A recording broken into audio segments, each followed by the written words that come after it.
Anak ko, pakinggan mo ang aking karunungan. Itutuon mo ang iyong pandinig sa aking kaunawaan para mapangalagaan mo ang iyong direksyon sa buhay. Minsan, ang mga salita ng tukso ay parang pulot-pukyutan, mas matamis pa sa langis ang dating. Pero sa huli, ang dulot nito ay kapaitan na parang lason. Ang daan niya ay daan patungo sa kamatayan. Hindi mo man namamalayan, nilalayo ka na pala niya sa landas ng buhay. Kaya makinig ka, huwag mong baliwalain ang mga sinasabi ko.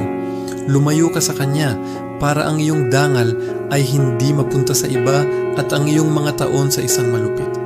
Para hindi ka magsisi sa huli at sabihin, bakit ko nga ba kinamuhian ng pagtutuwid? Uminom ka ng tubig mula sa sarili mong balon. Masiyahan ka sa asawa ng iyong kabataan. Bakit ka maliligaw sa iba? Nakikita ng Panginoon ang lahat ng ating ginagawa. Ang sariling kasamaan ang bumibihag sa masama. Piliin ang karunungan, piliin ang buhay.